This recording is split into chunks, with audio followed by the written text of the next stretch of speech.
customer unlocks a cell phone, that could be a violation of the Digital Millennium Copyright Act.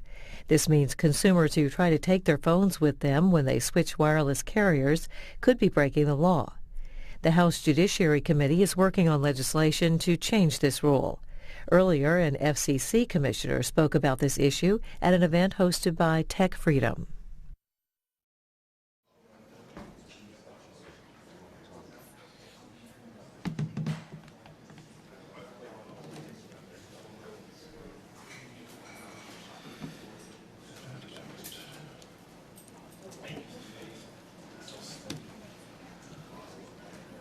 Shall we?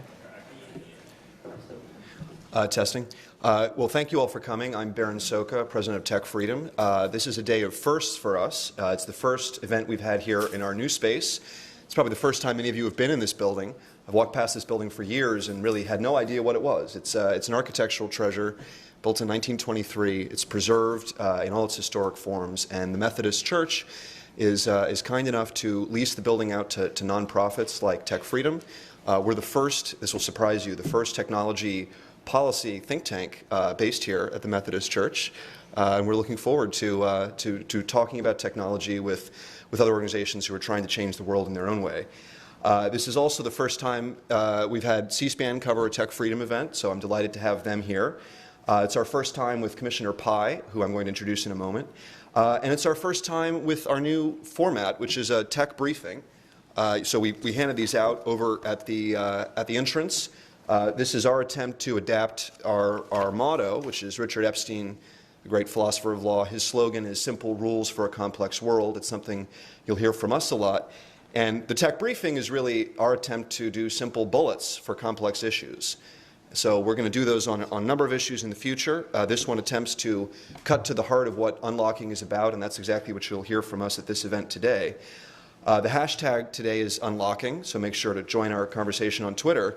And I will say, with compliments to our Methodist friends, that this event space has the single best Wi-Fi of any event space I've ever been in DC, and I know that because I ran speed test. So if anybody tells you that business broadband is inadequate, I think that the Methodists are leading the way in this respect. So I will just mention we have another event coming up in July. It's either on July 8th or July 11th. Stay tuned on the past, present, and future of COPPA, the Children Online Privacy Protection Act. So stay tuned for more on that. Without further ado, I'm going to introduce Commissioner Pai and then turn it over to our distinguished panel. Commissioner Pai is my favorite commissioner on the FCC now, and in general a great commissioner. And in particular, I like Commissioner Pai because he's realized that the job of the FCC is not merely of FCC commissioners is not merely to cover telecom policy, but areas like this one that intersect with telecom policy. And what you'll hear today is that this is one example of where government in some areas can actually reduce competition in markets that in other areas people complain about not being competitive enough. And so my hat's off to Commissioner Pai for realizing that cell phone unlocking is one of those ways that we can actually empower consumers to choose for themselves, that might be better than some of the other regulatory proposals people have made for governing wireless. So let me just ask you to turn off your cell phones and again join us on the unlocking hashtag, and I'll turn it over to Commissioner Pai, and then we'll introduce our panel.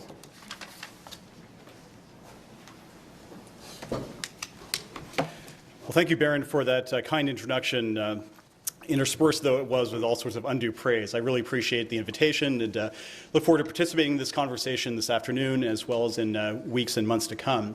You know, it's a little unusual in Washington to discuss an issue where Republicans, Democrats, and independents can find common ground. But President Obama, senators and representatives, FCC commissioners, and the American public are reaching a consensus on a pretty simple proposition.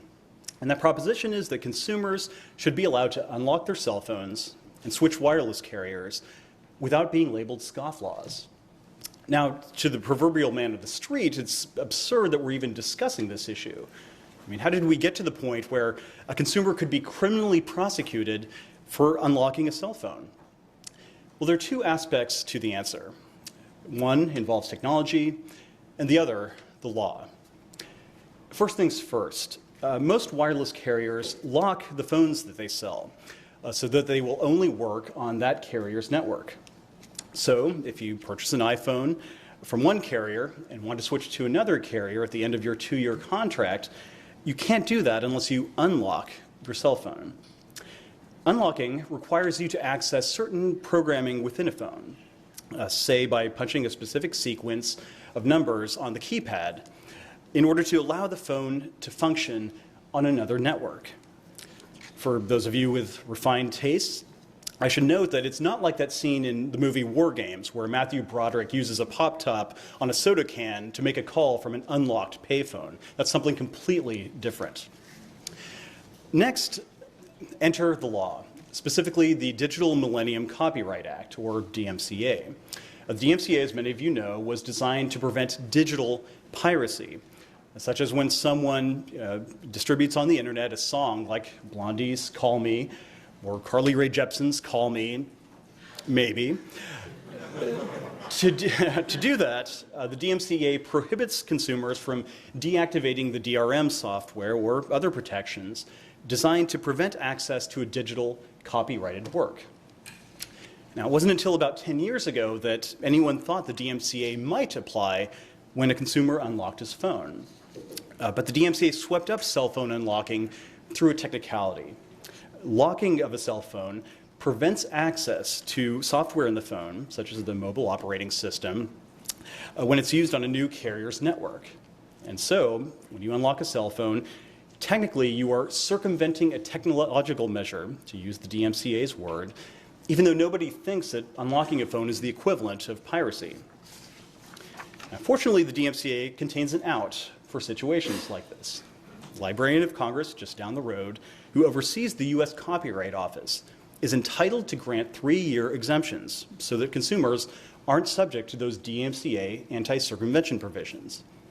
And in fact, the librarian did just that in 2006 and again in 2009, so that consumers could unlock their phones without fear of prosecution. But the third time wasn't the charm. Last October, the librarian declined to extend the exemption for cell phone unlocking.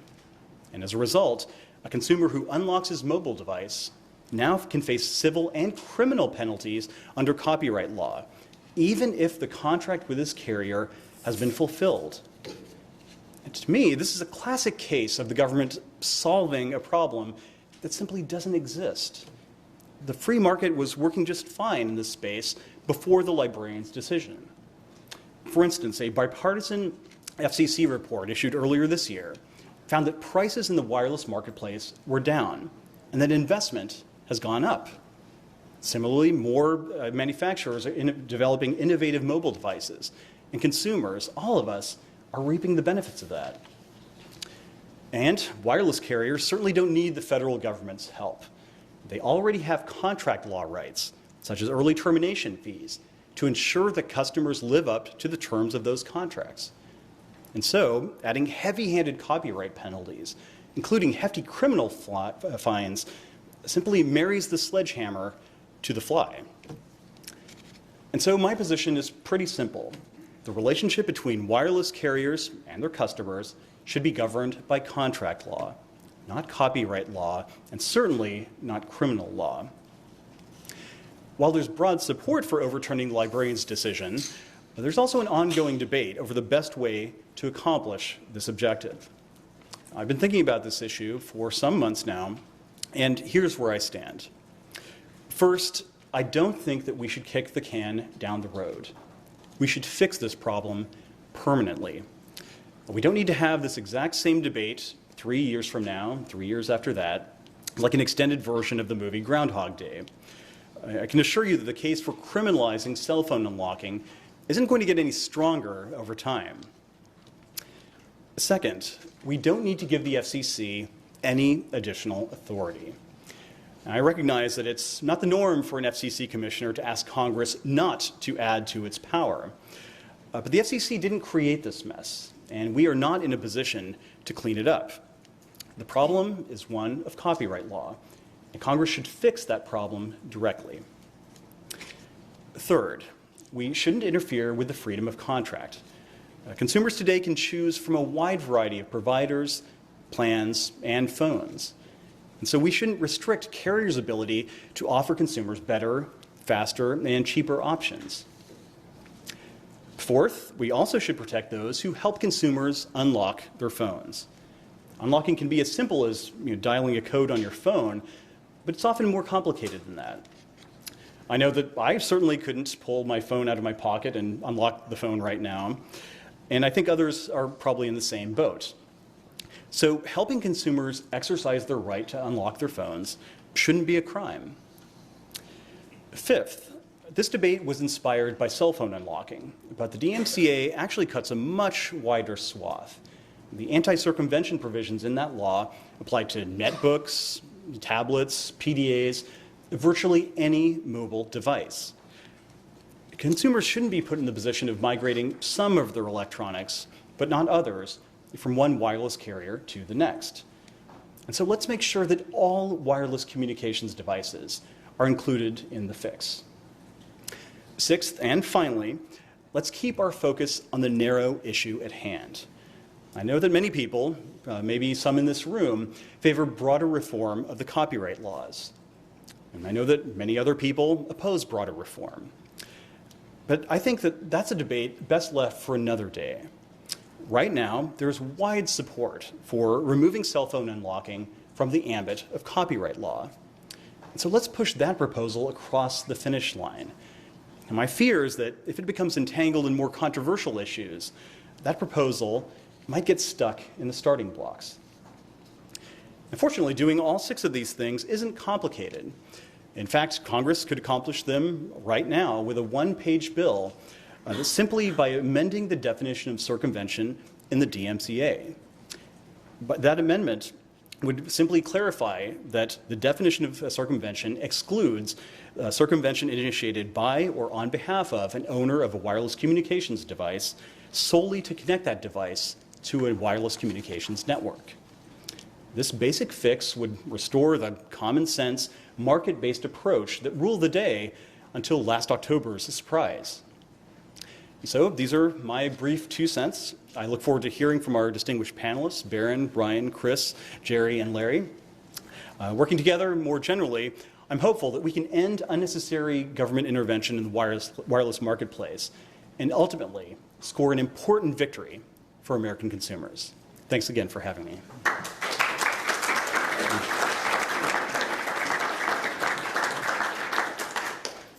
Well, thanks so much for coming, Ajit. Can everyone hear me? Our panel here today includes my colleague Ryan Radia from the Competitive Enterprise Institute. CEI is a co-sponsor of our event today, as they have been for many of our events in the past, and I'm sure will be for many of our events in the future.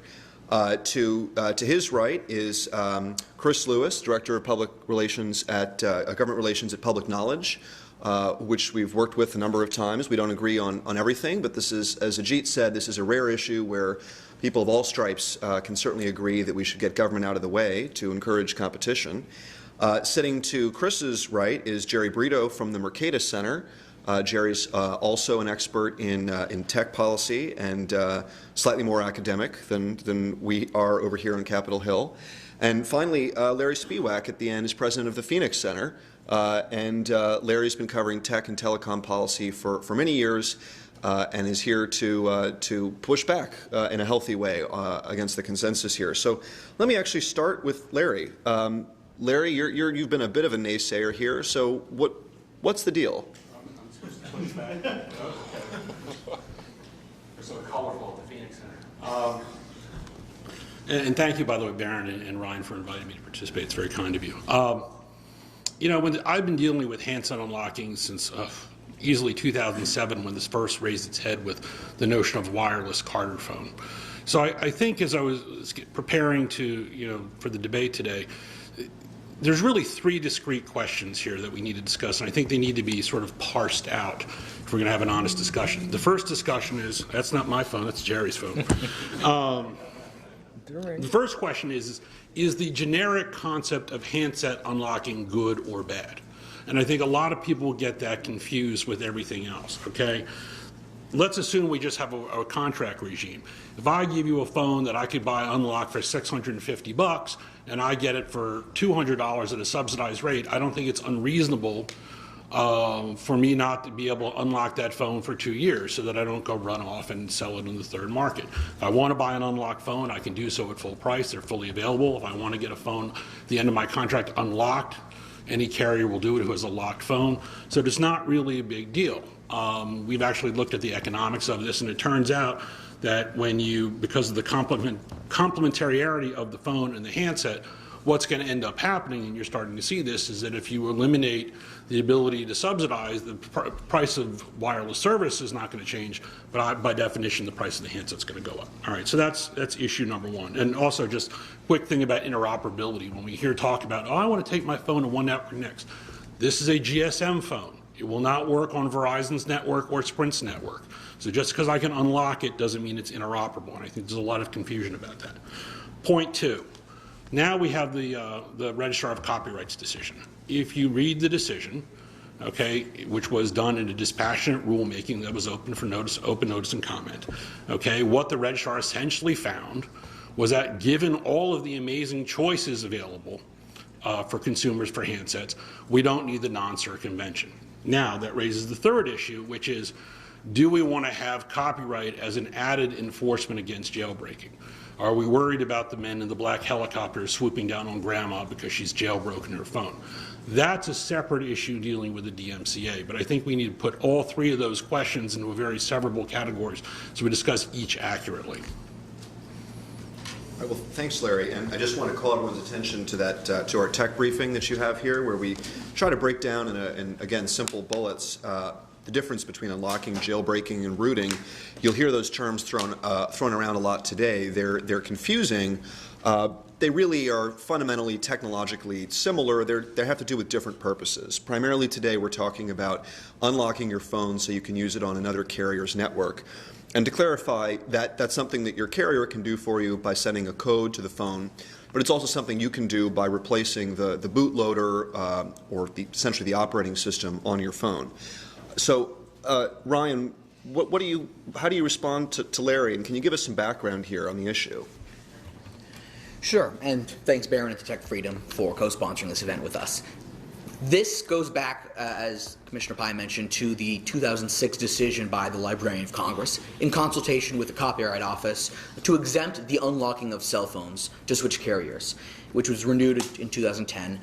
However, any phone purchased after January 26, 2013 cannot lawfully be unlocked because of the late 2012 decision. That's by way of brief background. The findings of the librarian were, among other things, that carriers generally let users unlock their phones when they've met certain conditions. And that's correct. If you are a customer of a carrier in good standing after a period of time, not even necessarily after you've completed the entire duration of your contract, you may be able to unlock that. However, that is not universally the case. There are some carriers that restrict who can unlock phones. For instance, some carriers only let you unlock your device if you are a subscriber of that carrier. So even if you have purchased a phone from someone else who has completed their contract, the carrier may not be willing to help you unlock that device, even though you lawfully own the phone. To Larry's point about preventing people who have promised not to unlock their device from doing so, I think we all agree that these agreements should be enforced. The contractual provisions between subscribers and their carriers to stay on a plan for a period of time, typically 2 years, should be enforceable. But the question is, what should the remedy be if one of the parties, here the subscriber, breaks that agreement? We could, on the one hand, have a common law style approach where we allow for what is called known in contract law as an efficient breach. But what we have today is a regime where if you unlock your cell phone, you have not only violated the contract, you have violated the Digital Millennium Copyright Act and subjected yourself to civil penalties, regardless of whether the decision that you made was desirable. Likewise, if you unlock your phone willfully or for financial gain, you may be subject to criminal penalties. And you can't get help unlocking your device. Anyone that facilitates unlocking of cell phones is themselves violating the Digital Millennium Copyright Act's anti-circumvention provisions. So, though I think we agree that customers shouldn't be able to switch to unlock their device in a way that breaks the contract, the remedy, if they do so, should be that early termination fee or whatever other remedy is specified in the agreement with their carrier. If you move overseas, there's no reason you shouldn't be able to unlock your phone and pay the ETF. Doing so should not violate federal law, whether it's on the civil side or the criminal side. We're in a jargon-free zone here. So ETF is an early termination fee. And you use another big word there, which was the anti-circumvention provisions. Jerry, do you want to just maybe take us back to the 90s just for a moment here? Okay. And I was trying to think of a clever musical reference to go along with Blondie and Carly Rae, but 1996 failed me. But tell us, so DMCA, anti-circumvention, what's that about? Well, I mean, so I think this is what the commissioner was getting at with his Blondie reference. If you have a digital file or digital content, which after all, we're talking about copyright here, and it is content that can be copyrighted, whether it is music or words or video, it's what's copyrighted. Now, it's difficult sometimes to enforce copyright when it's so easy to infringe, right? When it's so easy to copy files, when you have the easy dissemination, replication of content files on the internet. It's very easy to breach. So what Congress did with the DMCA is say, look, content creators, you can put a digital lock around your content. And if somebody unlocks that lock, that is a crime. That is a violation of the law itself. So that's what the DMCA is about. When it comes to cell phones, it's not clear to me what is the content that is being protected. You're not trying. So I mean, if you ask, what some will say is, well, it's the software that runs on the cell phone that is being protected by the digital lock that you have to unlock.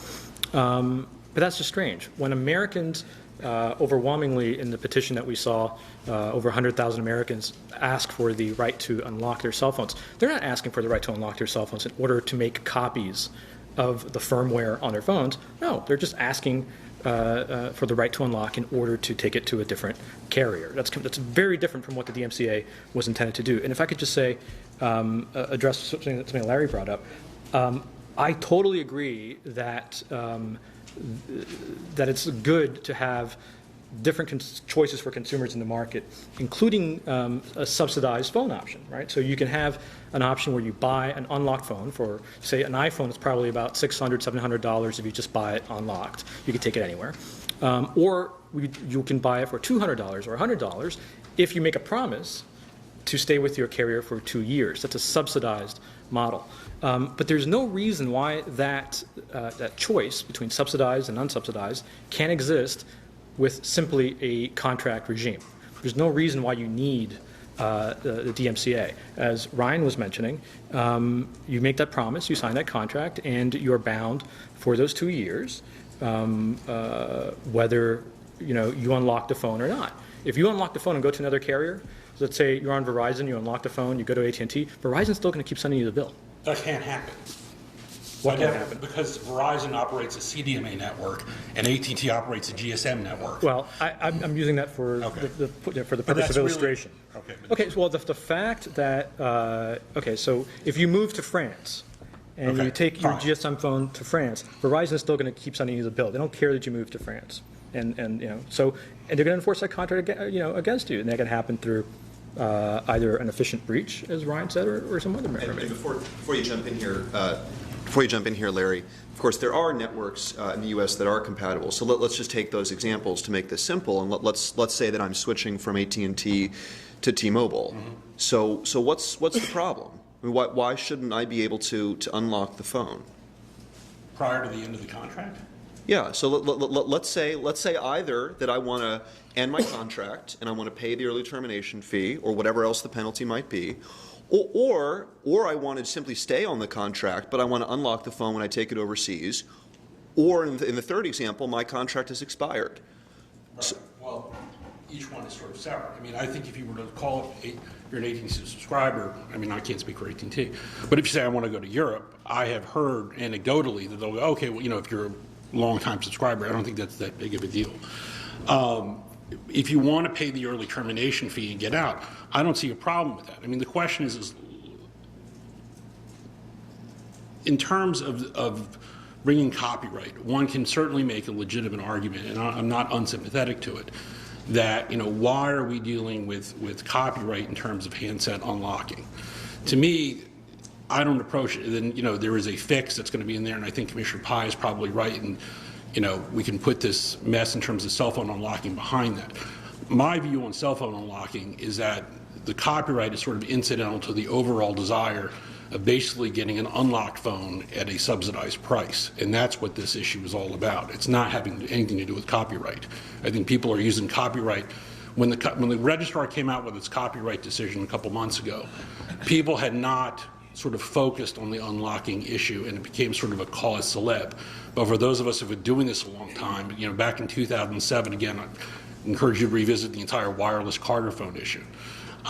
This is all about trying to get a subsidized phone, an unlocked phone at a subsidized price, and that's what people are very upset about. Okay, well, let's unpack that. But Chris, is that a fair characterization? Well, I think that, you know, it's important to note that, you know, when the Copyright Office first created the exemption, this was back in 2006, there were already entrepreneurs and individuals who were unlocking their phones and being sent notices, DMCA notices that they were in violation at that time. So, you know, I don't know that the intention was to protect a certain, and I don't think the intention should be to protect a certain business model with subsidized phones. Now, that being said, I just find it hard to understand why the idea of unlocking a phone and having subsidized cell phone service can't be compatible together. You know, consumers should have a choice of whether or not they want to, when their contract ends or when they want to get out of the contract with an ETA, they should be able to make that choice.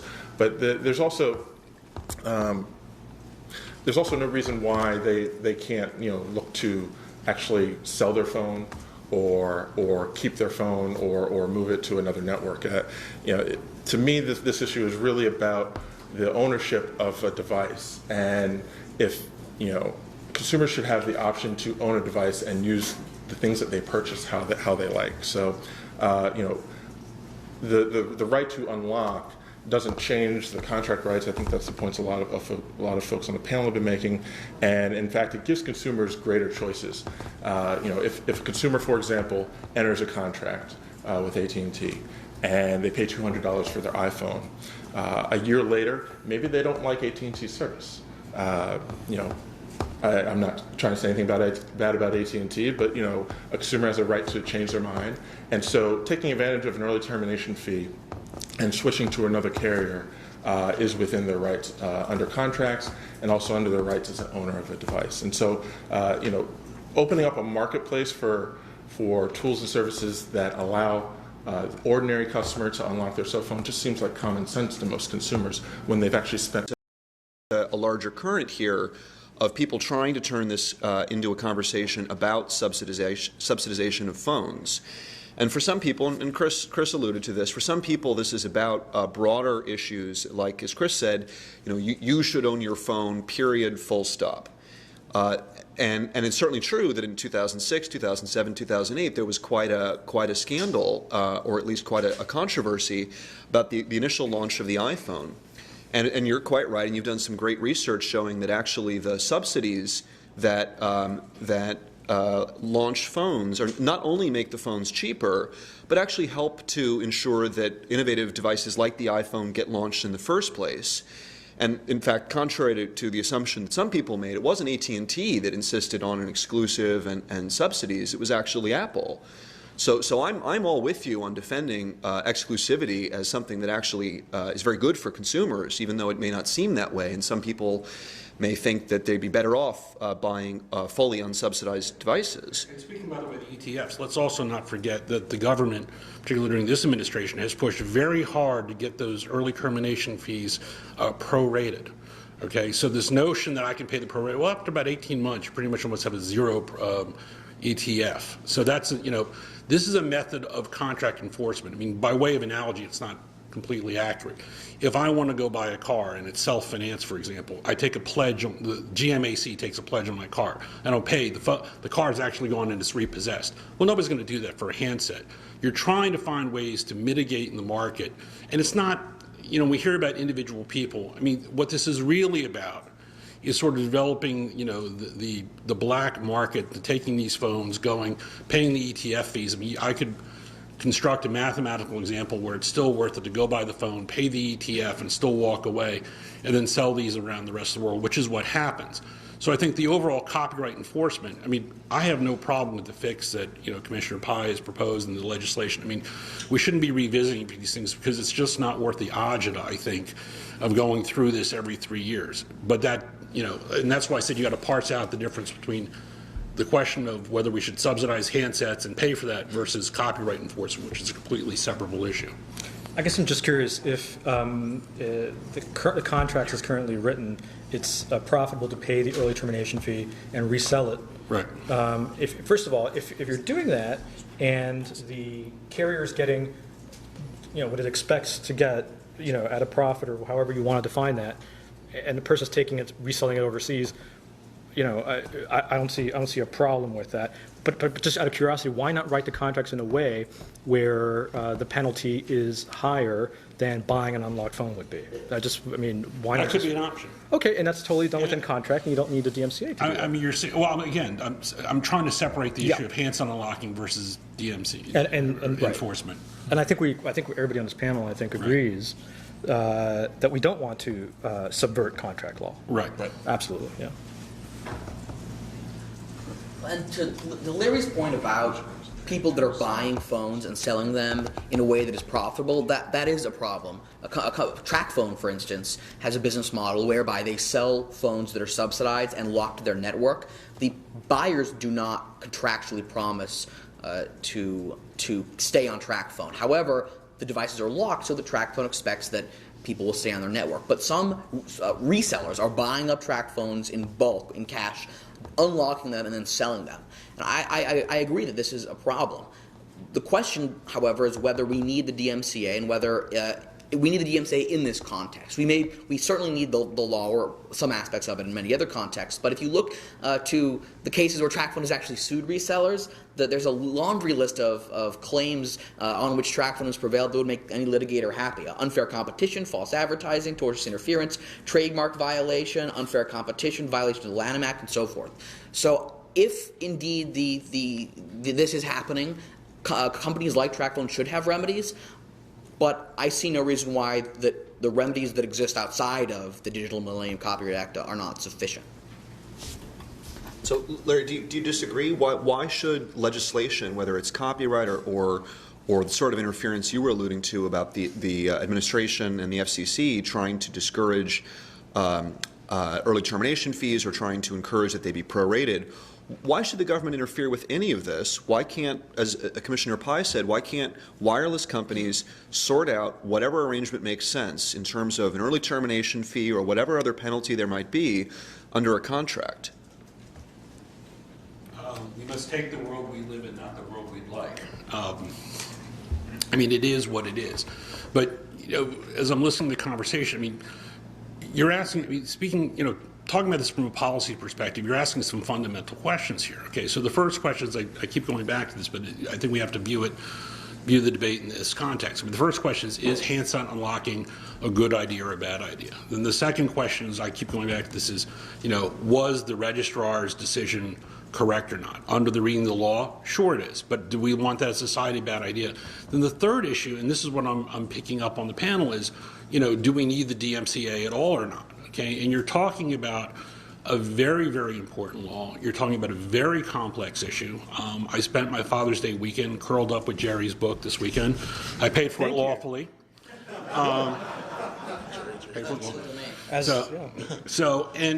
these issues are with the internet and technology, where your cost of duplication is zero. Okay, we're asking, is the DMC required? Well, that's a very loaded question in and of itself as well.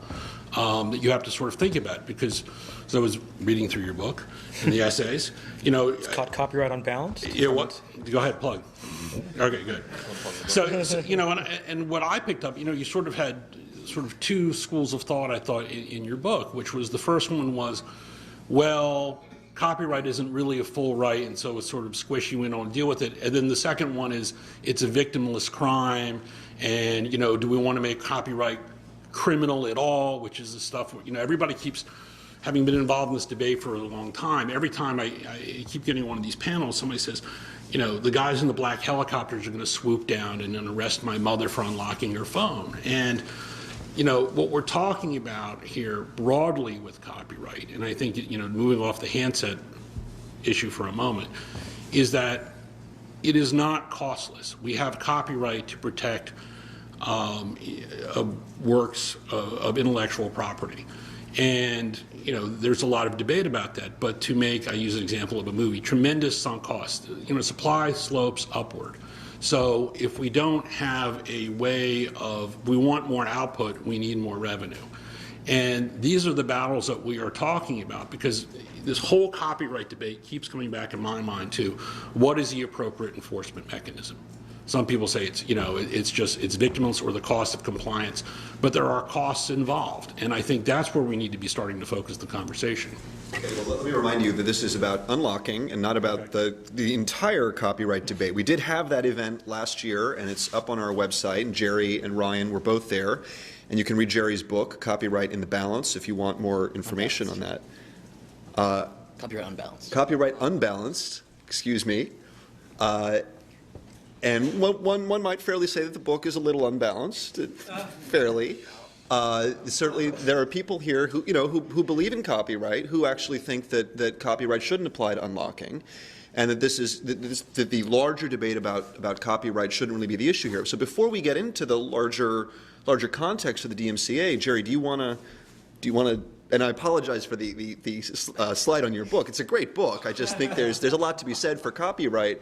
And actually, as somebody who believes in copyright, I think one of the issues that never gets talked about is that copyright, at the end of the day, is something that works only if we all respect it, and that criminalizing something like cell phone unlocking, even if Larry's right that it's been exaggerated exactly what the practical effect of the Librarian of Copyright's decision will be, criminalizing copyright helps people villainize the system. And I think it certainly helps to demonize a system that is really great for artists and content creators. So again, I'm somebody who thinks that the librarian's gone way too far here. But do you want to respond to Larry? Just briefly, I hope that when you said that the book was unbalanced, what you mean is that it presented one side of the perspective, which is fine, because that's what the book was meant to do, is present one side. I don't think that the book says anywhere that I saw that, you know, copyright infringement is a victimless crime or anything of the like. I think what the book says is that you do have costs to infringement. At the same time, there are also costs of over regulation, where you can go too far in. Take for example, burglary. We can get rid of burglary if we had the death penalty. We don't do that, however. We see a sense of proportionality because the costs would be too high. And what we need to do is strike the right balance. So I believe in property rights. I believe that copyright is a property right that should be protected. But I do think that we've gone in some cases, for example, cell phone unlocking, we've gone too far. And so we get unintended consequences as a result. And what we need is a balance. That's why the book is called Copyright Unbalanced. We need to just strike that balance better, and maybe unlocking is one place to start. Okay, so Chris, please. Oh, sorry, go ahead, Barry. No, I was going to turn it over to you. Yeah, no, because I really agree with Jerry, and I just want to add that, I mean, the broader discussion of unlocking, not just with handsets, but devices and technology generally, is a really important one for us to have, and actually I think I'm hopeful that the Congress will have it in the future as they start to look at broader copyright reform. But the reason that is because, you know, with the world we live in with digital media and new technology, you can put a technological protection measure, a TPM, which is what is the lock that's discussed in the DMCA. You can put TPM on just about anything these days. And so it really gets at, what does it mean to own something in a digital age? I think probably one of the best examples out there right now is with cars. I mean, cars are pretty much computers on wheels these days, and you will find TPM in your car. Now, if you want to change your oil in the car that you bought and owned, you should be able to do that.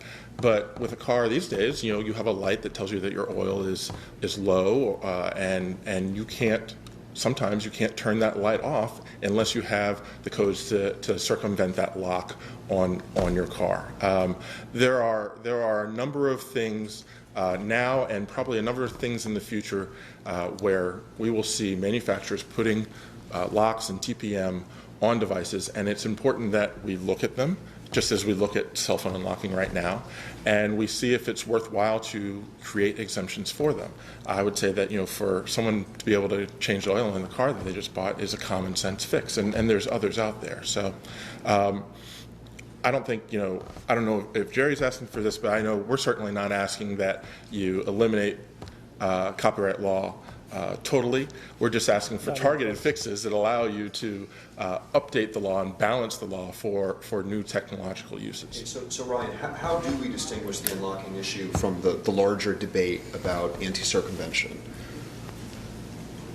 You can't download a car on BitTorrent, or a cell phone. But you can 3D print it.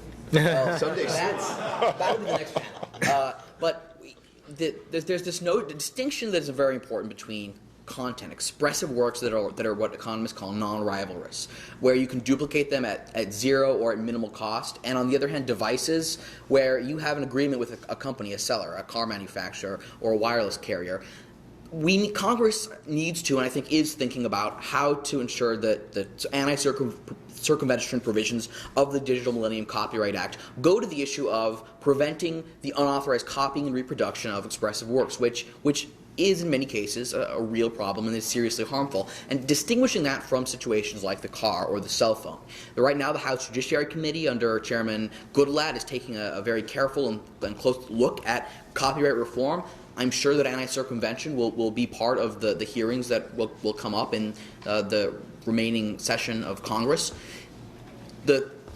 The notion that we may not think the DMCA ought to apply in the context of cell phone unlocking does not mean necessarily that all anti-circumvention provisions are bad. It may mean that they need to be tweaked in a way that permits some types of circumvention in the context of cars, perhaps, but not in other contexts. Now, striking that balance in the statute is very difficult. There are unintended consequences.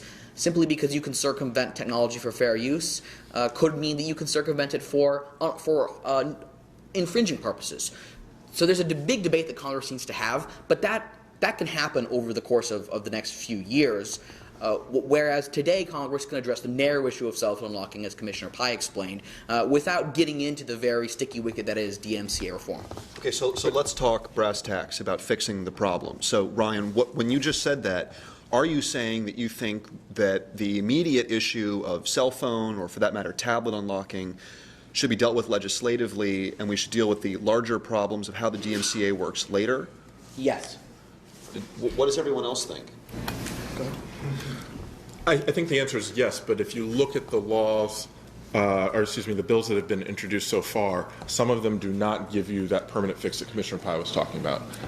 So just overturning the decision of the Copyright Office, but kicking the can down the road, as he said, to 3 years from now, and allowing them to revisit that decision does not give us that permanent fix on cell phone. So you want to make sure that whatever happens, the Copyright Office can't, the Librarian of Congress can't simply reverse whatever Congress might do legislatively today.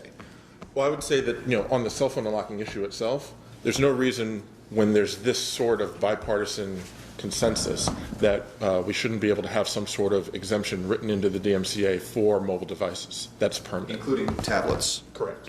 Jerry? So I agree with that, except I think there's probably a more elegant way to do it.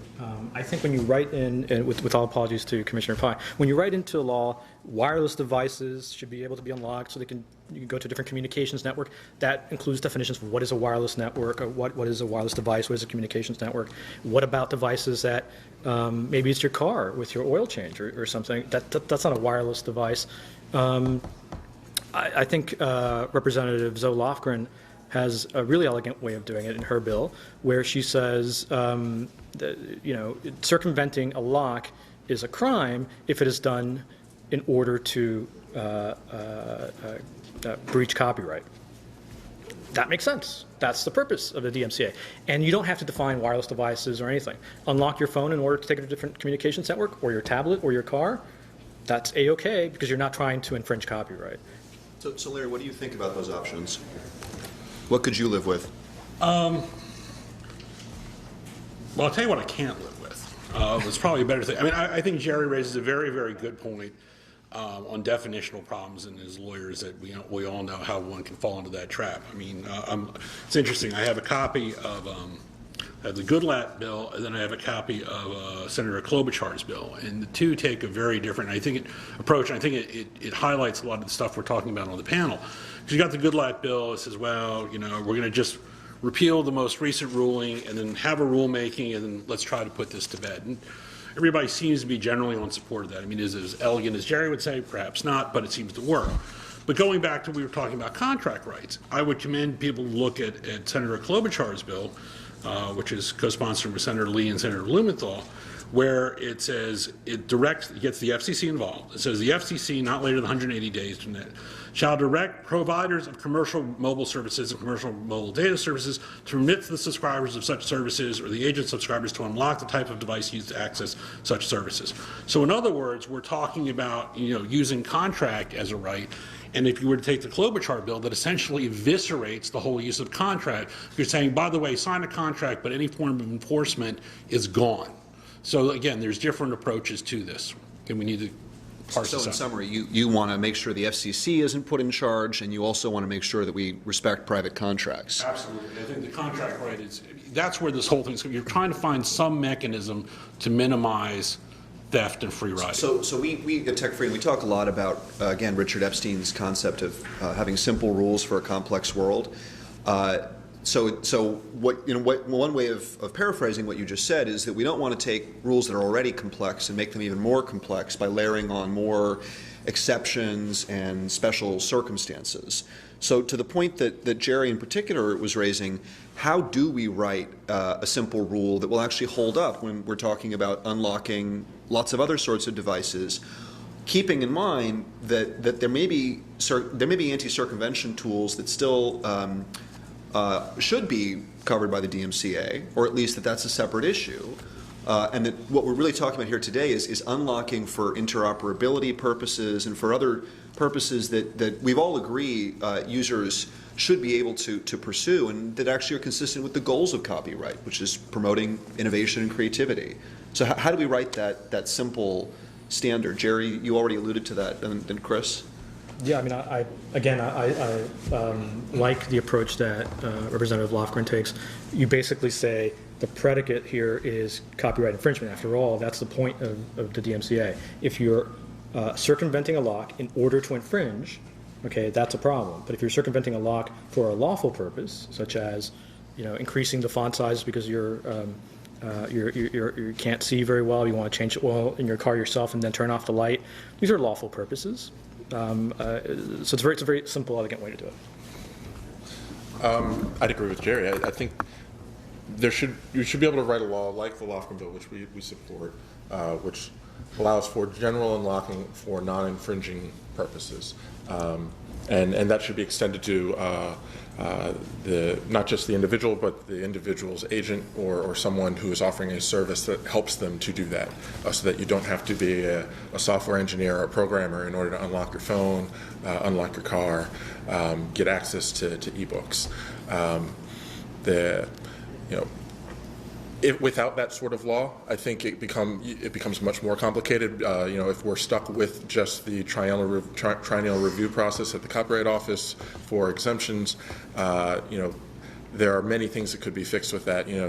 The idea that, for example, each review every 3 years is a de novo review and doesn't take into account previous decisions by the Copyright Office probably harmed the cell phone unlocking exemption when it came up in 2012.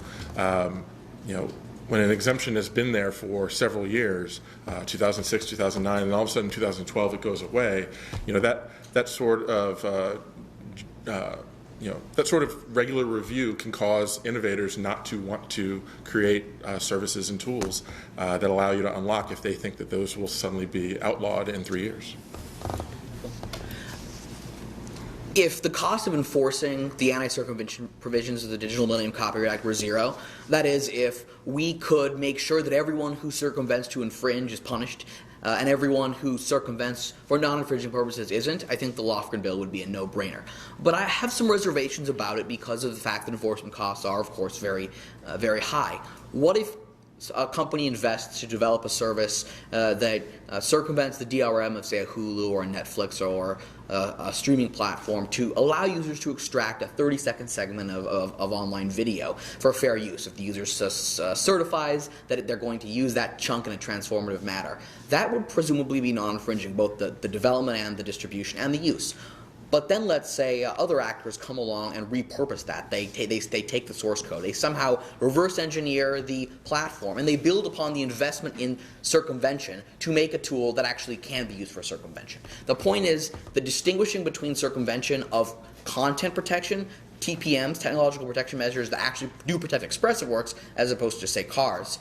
Protecting that content creates real challenges when circumvention can occur for non-infringing purposes. One solution to that, of course, is that the owner of the content actually enables users to make fair uses so that there is no need in the first place for anyone to come up with circumvention, because there are already ways to make fair use. But we shouldn't, I don't think we should embrace the Lofgren approach with open arms until we think more carefully about the costs of distinguishing between circumvention technologies.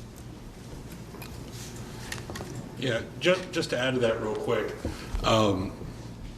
going from a policy idea to a rule is a very difficult thing. I know lots of policy ideas I'd like. Turning into a rule without unintended consequences is another matter. And I think what we have to understand that as we start to craft legislation, whatever it is, if we were going to go that route, firms are not passive recipients of regulation. Okay, as soon as people know what rules there are, people want to exploit the rules, they will. The idea of a triennial review seemed like a good idea at the time. Perhaps that was too short of time, who knows. But I think we have to be exceedingly careful in this space as we start to tread here. Well, is there just a good question on Twitter here for Ryan? When the lawful purpose is fair use, how does the standard apply, given how difficult an analysis fair use is? In your example, you talked about users certifying in that tool that they were that what they were doing was fair use. How would you respond to content owners who would be concerned that the line might be drawn here in such a way as to open the door to circumvention tools? I would respond that that's a fair point. And that's a reason that we should be careful about writing a law that exempts fair use for infringing purposes. Really, I think this may well come down to a balancing, a weighing of, on the one hand, is fair use important? Is circumvention stopping? And on the other, to what extent do the anti-circumvention provisions prevent infringement? And when you look at the internet, you can get a bit perfect copy of every Blu-ray the day it comes out, despite the Digital Millennium Copyright Act. So on the margin, what does the law do to protect that content? The answer is relatively little. But that's not the case in the future, or that may not be the case as we move toward a model where people are accessing content on the internet. Perhaps the ease with which infringers circumvent DRM will decrease. Perhaps the law will do more to prevent infringement in the future, and these are all things that I think Congress needs to consider. There is, of course, this debate, the basic standard that in the Sony case, that if a technology has substantial non-infringing purposes, it's lawful. Perhaps that's the ideal standard. It's not a question to which I have a good answer, but it's a difficult one that requires a lot of tough empirical questions. Okay, so are you all in agreement then that as a procedural matter, we shouldn't be repeating the process that the Librarian of Congress has gone through in the past? Which is to say, not just the fact that it issues exemptions every 3 years and then reviews them every 3 years, but that there is this 5-part test that any advocate of an exemption has to satisfy. And if they fail to meet that burden, the exemption disappears or is never granted in the first place, as in the case of tablets. Larry? As I said earlier, I'll actually defend the librarian. It was an open notice proceeding. They adhered to the law. They deliberately did not politicize it by turning it into a popularity contest at the White House. If you read the law, one could certainly argue that there is almost a presumption of exemptions rather than of circumvention. Do people like having to go in every 3 years? Probably not, and that's it's an issue that we can discuss. But I think the process is what it is because it has worked so far. Perhaps not perfectly, but that is the system that we have today. Jerry? I think I'd say that you're absolutely right. The librarian, I think, did a good job following the process that is in place, and there's no reason to criticize the determination on the merits in the sense that he was working within that framework. But that doesn't mean that that given the outcome and given sort of the outcome as a last straw in a long series of determinations that we can't decide as a country that we don't want that process anymore. And I think that's what we're saying here. It's a process where every 3 years people who have poor eyesight have to go and request permission to use their devices in a way that makes it so that they can read them. We shouldn't be doing that. So let's talk about presumptions here, and then let's try to move into the bigger picture here. So it seems to me what you're getting at is, the general rule of Anglo-Saxon law is that which is not prohibited. That you're free to do anything that is not prohibited, right? And the opposite is true in certain continental legal systems where you are essentially free to do only what the law permits you to do. And Jerry, what you just said is that the DMCA, and I think quite fairly, the DMCA is essentially, in that sense, it's a profoundly un-American presumption that you're only free to do what the law permits you to do. Now, it exists for a reason. I mean, there was, Congress was concerned quite legitimately about circumvention of technological protection measures. So without regard to the specifics here, how do we deal with that problem? How do we craft a rule that both adapts better to new technologies and doesn't force innovators and users to go running to Washington for permission to do something innovative? I think I couldn't have put it better myself. The way you described it, this is a system where you have to get permission before you can do something. How do you craft that rule? I think you focus on what the purpose of the DMCA has always been, which is to address copyright infringement, address mass copyright infringement, allow content creators, as Ryan keeps emphasizing, to protect their works, and so make copyright infringement the predicate for anything else related to the DMCA. You don't make it a case-by-case determination that this use is allowed, this use is not. Make it any use is allowed as long as it's not related to or not infringing copyright. So under that proposal, there would no longer need to be an exemption process because Correct. You wouldn't be in the business of granting exemptions. You would just say, my technology doesn't infringe copyrights and therefore it's not covered? And the burden of proof would be on the person who's alleging that you're using the technology in order to infringe copyright. So do you think that the companies developing those technologies might actually lack some certainty? In other words, today, as bad as the process might be, today it's really clear whether you've got an exemption or not, whereas in the scenario you're describing, it wouldn't be clear. The burden would be on someone to say that your technology was infringing until proven otherwise, or at least that it was circumvention technology.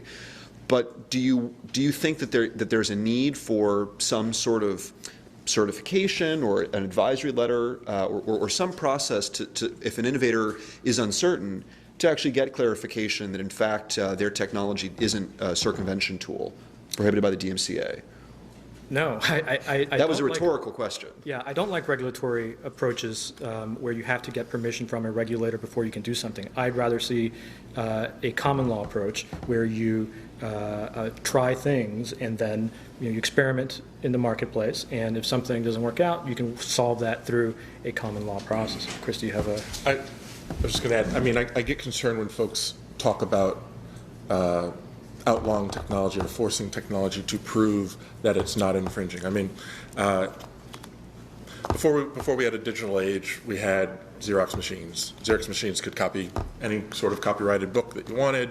No one ever expected, or no reasonable person expected, that you're going to outlaw a Xerox machine just because it can copy a book. The hard part, and I think this is the point you're getting at, the hard part is how do you, in a digital age, deal with technology that can rapidly copy something over and over again and make almost perfect copies. Now, that's a hard question. That's a different question. But I think we need to, as we look for that balance in the law, we need to try and find a way not to outlaw the technology that brings about all these new innovative uses. I think the point about folks who can't read a device, or I often use the example of reading an ebook if you're blind. The ability to circumvent a lock in order to allow an app to let someone read when all digital media is going towards digital books and fewer paper books is something that we need to make sure is there, and that's part of that balance. And yes, I don't know if I have the exact answer of how you protect folks from those repeated, easy, perfect digital copies, but that's the sort of discussion we need to be having instead of outlawing specific technologies. And to summarize, you're both, I think, implicitly saying that a distinction can be made between allowing users to unlock their devices for the purposes we've been talking about today, to customize them for lawful purposes, to change them to a different carrier on the one hand, and on the other hand, the sort of example that Ryan gave of breaking a technological protection measure in such a way as to start infringing actual copyrights. You think that there's a principled way to draw that line? Absolutely. I think you can make a determination of whether a lock was circumvented, and you can make a copyright determination, a court could make a copyright determination about whether what you were doing after you circumvented was infringement or not.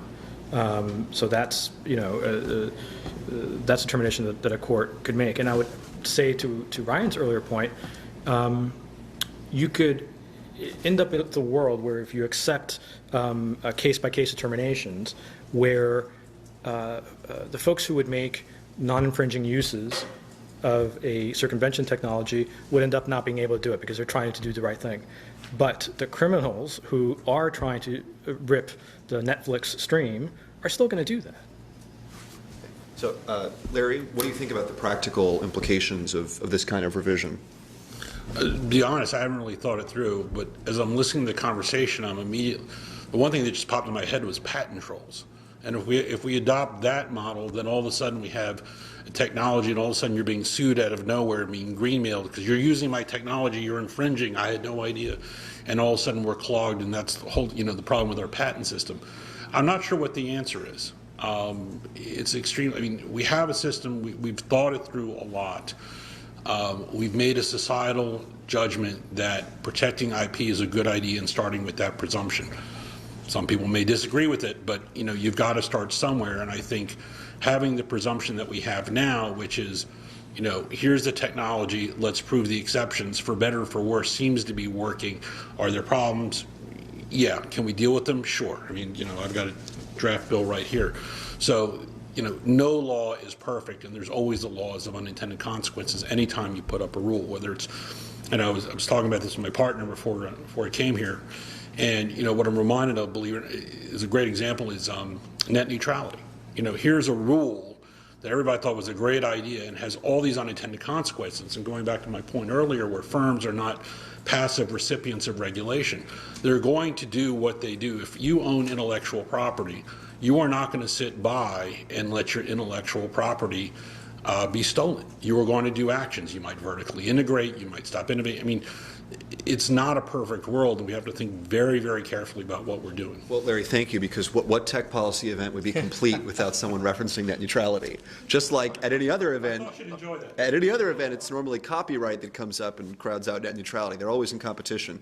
I'm going to let Ryan have the last word. I'm going to ask one more question, and then I'm going to turn to the audience. We've had 15 years since the Digital Millennium Copyright Act's enactment, and we need to look at the history of those 15 years and look to the future. What role is digital rights management going to play? Is there a need for Congress to revisit this law? There are certainly arguments to be made in favor of it. Of course, there are also problems if we go down the road of making it easier to develop technologies that facilitate infringement. The current presumption certainly reduces the amount of circumvention that occurs.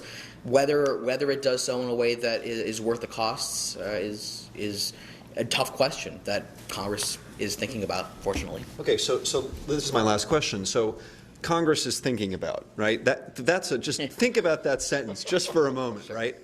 You know, as Margaret Thatcher said, there is no such thing as society. There are individuals and families. There's no such thing as Congress. There are individual members of Congress, and there are their staffers, and they have a hard job. You know, it's easy to laugh, but they're faced with a lot of issues. And to Larry's point that he raised earlier about, you know, we all have ideal policies we want to see put in place. How do we make sure they actually come through the ringer the right way? I have to say, I think I disagree with Larry on where we'd come out here. I am very sympathetic to his concerns about the way that this issue is being used, in the sense that there's certainly a broad sentiment in the Internet policy community that they stopped SOPA, they helped to derail CISPA, and we were part of both of those efforts. But there's a sense now that they can do anything if they just get enough people to sign petitions.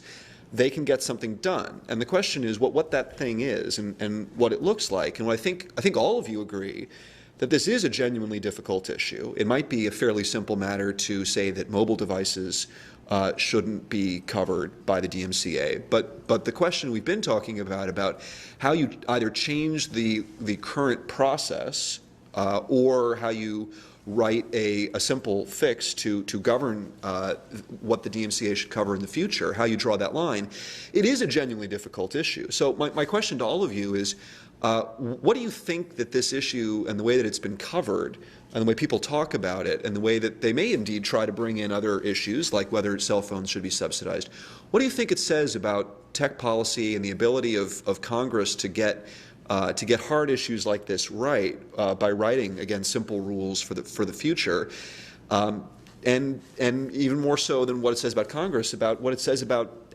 how people who are starting to care about technology policy, how they intersect with Congress. Do you think that we're going in a good direction towards writing better rules, or are the rules going to be worse in the future? And let's just go down the panel. Ryan? Well, as someone who agreed with the principles underlying Barron's examples of SOPA and CISPA, but disagreed with the way in which they were implemented, it's a good question. With all of these Internet activists who were very vocal and signing petitions in mass numbers, are they going to contribute positively to the debate? If they are willing to appreciate the complexity of these issues, perhaps the answer is yes. So far, for instance, the cell phone unlocking push has been positive, but as the copyright issue proceeds, it's often too easy to get confused about what's actually good for consumers. Larry's points about interoperability are correct. Mandate that every U.S. carrier use the same technology and the same network might sound great to many consumers and Internet activists, but would in fact probably be a very bad idea. So hopefully those of us who spend all of our time working on these issues can do more to guide them in a direction that will promote positive policy change. And are you more or less optimistic now about getting laws right? More optimistic. Chris? The short answer is I'm also more optimistic. The longer answer is, public knowledge was with you guys in opposing SOPA, and I'm a firm believer in the idea that the people get the government that they demand. And so when you have a Congress that is made up of average citizens, and they, like most average citizens, have a certain baseline, low-level understanding of how technology works, it's so important that they take the time to have experts at the table, all stakeholders at the table, and that a process in determining laws around technology are done deliberately. That wasn't the case with SOPA. I caution against demonizing. I don't know if you were trying to purposefully or not, but if I caution demonizing the petition efforts, because this is... I certainly was. Okay.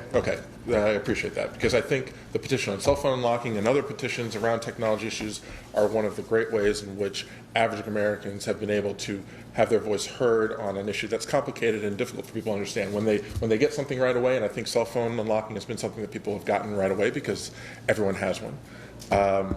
It's just an enormously important tool that, of course, is protected by the Constitution. So I embrace it, and I think it's a great addition that the White House has had to create the We the People petition process. But I would say, moving forward, it is hard to make proactive, positive policy rather than to stop bad laws.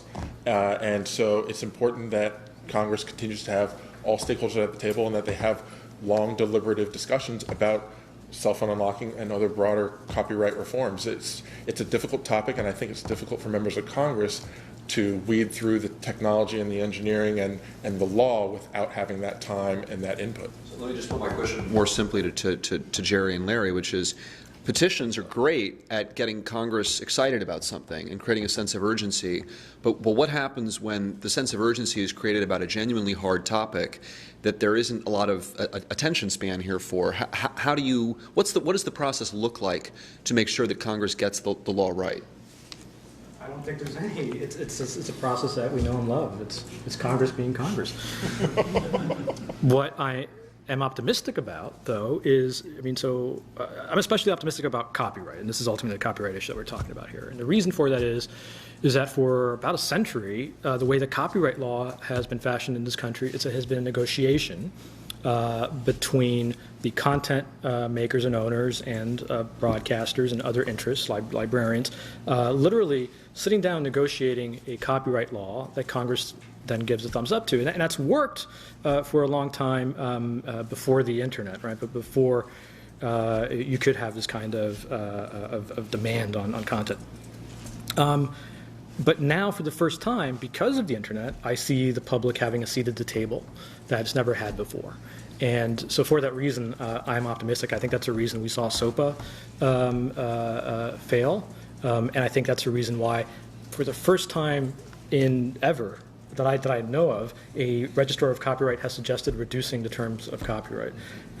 Because we've had this negotiated lawmaking for such a long time in the copyright space, we've ended up with copyright unbalanced.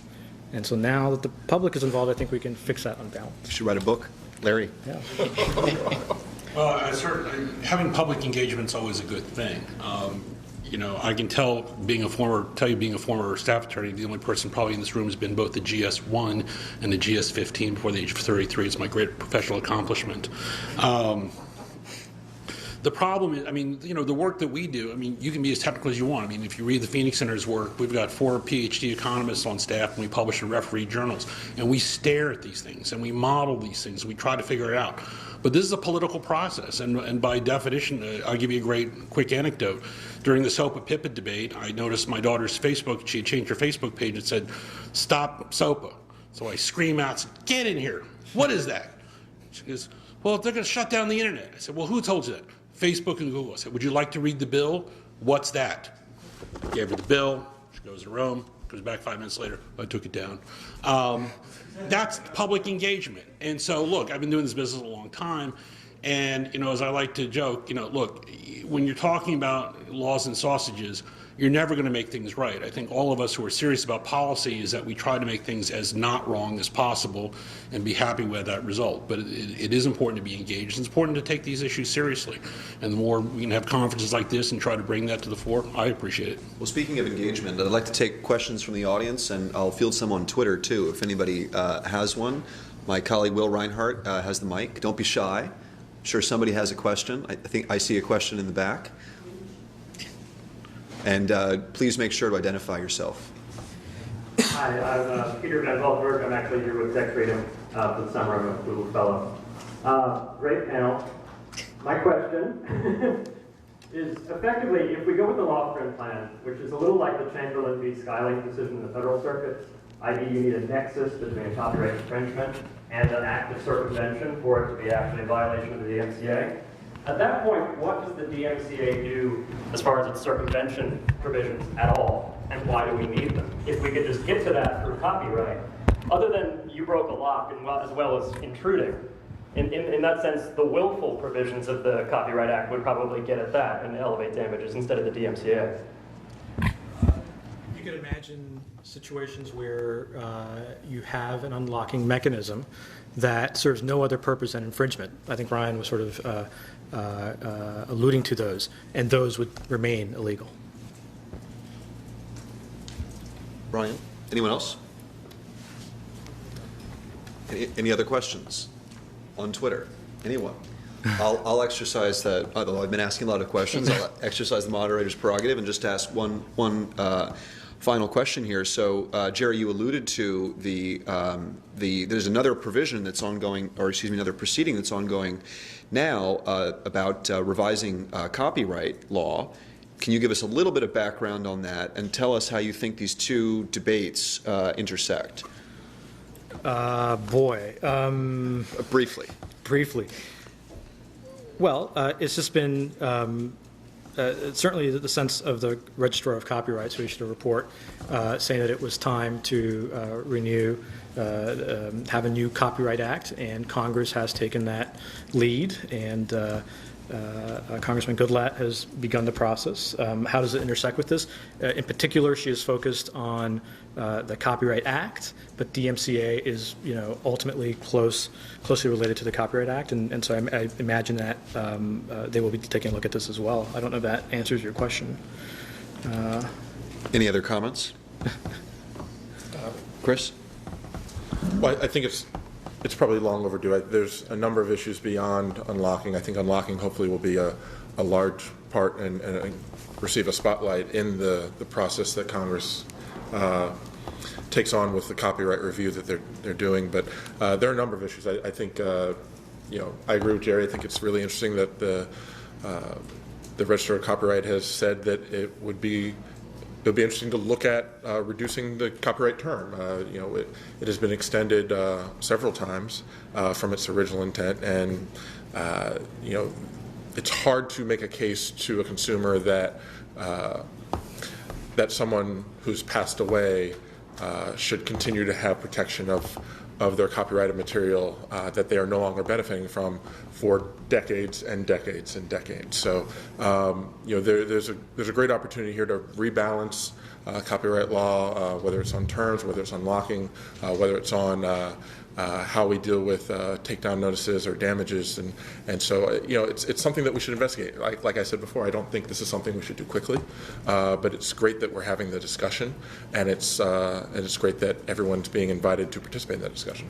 So, Ryan, do you see some of this unique bipartisan agreement on cell phone unlocking? Do you see that dissipating when we get into the larger debate about copyright, or do you think it might at least help to set a good tone for having a constructive dialogue? I think it will be helpful. We've seen how the House and Senate Judiciary Committees working together on ECPO reform, which is a bipartisan issue. Hopefully on copyright. That's a privacy issue. A privacy issue, yes. Hopefully on copyright, the stakeholders can realize that a bill that takes us in the right direction is probably not going to include provisions that any one stakeholder is completely supportive of. But we need legislation reform that moves the ball forward, that makes the Copyright Act better, and that's going to probably have to address both the enforcement problem and also some of the overreaches dealing with orphan works and cell phone unlocking and circumvention. Okay, one final question from the audience. My name is Mike. I'm an intern with America's Future Foundation, and it seems to be somewhat of a consensus on balancing the policy to allow for non-infringing purposes, and yet still holding the penalties for people that are going to be using for abuse. And there also seems to be a consensus that striking that delicate balance between bringing it from the policy to actual law, it can come through very banged up. I'm curious from one of the four, possibly Jerry and then maybe Larry, to what that might actually look like. It seems like there's a lot of this is the balance we need to strike. What might that actually look like at the end? That's an excellent question. We haven't modeled it yet, so I'm not quite sure. I mean, I've been thinking about this issue for quite a while, and I think one of the challenges in a digital age is that given the proliferation of the internet, is that you have what I like to call an expectation of free, right? I mean, it's so easy to get content. It's an expectation of free. And as my partner, the economist, would say, free is never the right price, right? There is your problem. And, you have, there are some costs involved in making content, both human and actual, capital costs. And trying to find that balance when you have literally a societal expectation of free now. I mean, I want to go online. I mean, I think we've all done this. There's always an expanded use of fair use out there for something on the internet. And trying to find that balance of, again, not, indicting the little old lady who, put up 2 little YouTube clips versus, somebody who just, a major motion picture studio just spent $150 million bringing the next Wolverine movie, and the next day, it's on the internet. So these are the difficult challenges that we have to do is, there's not one homogeneous consumer, and that's the difficulty of the enforcement. And I think there's probably consensus on that. Okay, I'm going to wrap this up by giving our other 3 panelists brief response. Just 30 seconds, big picture. Just briefly, that I completely agree with Larry that 0 is not the right price. Absolutely, which means that we need to have copyright. The purpose of copyright is to give an incentive for folks to create what would otherwise be a public good, right? That could be, you can charge for it. So we need to have copyright in order to do that. The question is, what is the right amount of copyright? And that's a very difficult question to answer, and it's one that, it's especially Congress is especially probably unsuited to deal with it. But that is who has to do it, because that's who has the power in the Constitution. I do think, though, that we should worry about the grandmas who get arrested for copying a couple seconds of a movie on their cell phones. We should worry about them, and so we should look at, well, what is that a symptom of? It's probably a symptom of overcriminalization, overregulation, and so we should sort of follow that thread. So that's part of that conversation. I would just add to that. I think the idea of a culture of free, I don't necessarily subscribe to. I think that when folks that generally most consumers are willing to follow the rules when rules are set up that allow them to access goods and services. So when we saw when I in the 90s when I was growing up, we had Napster and people were downloading free music all over the place. Then you have iTunes, and all of a sudden everyone's willing to purchase something for 99 cents. That's an improvement because the structures were set up for it. I think it hopefully will be the same with the update of the Copyright Act for digital ownership and for digital goods. It's important that we allow for some sort of marketplace for digital goods. What it looks like, it's going to be hard to construct, but we have to understand that there's an expectation that people still should be able to go out and buy things, and if that's not out there, then it will lead to more piracy. Creating structures, creating laws that allow for those marketplaces to exist online and offline has shown that it will reduce piracy and people will follow the law generally. Now, should there be protections for infringement for the great pirates out there, people who want it? Yes, absolutely, and we're not saying there shouldn't be. But that's the balance that we're looking to strike from your average consumer that wants goods and wants to be law-abiding to your great pirates. There has to be a balance between the two. And it's a tough discussion, but the technology is out there right now. Let's just put that on the table. The technology is out there for you to buy and sell digital goods, to buy and sell books, music, and movies. It's just making sure that we structure in a way that makes it legal. Ryan. Sometimes the right price for content is indeed 0. Broadcast content is streamed over the air in high definition, of course supported by advertisement. Same with a lot of content on the air, on the internet. That doesn't mean that copyright is incompatible with it. Quite to the contrary, copyright sets the baseline. You can watch broadcast content. It's just that there are going to be commercials interspersed with it, although there are some companies that are trying to stop that from being the case through questionable measures. In the context of cell phones, the baseline is, or ought to be, contract law. Whether the subsidy should be accompanied with a $350 early termination fee or a $1,000 early termination fee, or whether there should even be phone subsidies. These are all questions about how to price content, how to price cell phones that have to occur through voluntary transactions in the market through emergent order, subject to a set of baseline rules. Sometimes that's copyright, sometimes that's property and contract. Well, I'll just say to wrap things up that the emergent order that Ryan talked about is exactly Tech Freedom's theme. It's letting actors build the law that best governs new technologies. And here, that law evolves through a mix of contract law and copyright, actual copyright, not necessarily the DMCA, which, let's remember, was a statutory add-on to copyright. So I look forward to having another event about the overall revision of the copyright rules probably later this year, and you'll see some of the same faces here. And I look forward to seeing some of the rest of you at our event about children's privacy in July and what the FTC's recent changes say about children's media, about privacy more generally, and about how the FTC works and how it builds law for governing the use of our data. Having said all that, thank you again for coming. I look forward to seeing you at other events here at our new headquarters. And please thank our panelists and also Commissioner Pai for joining us today. Up next.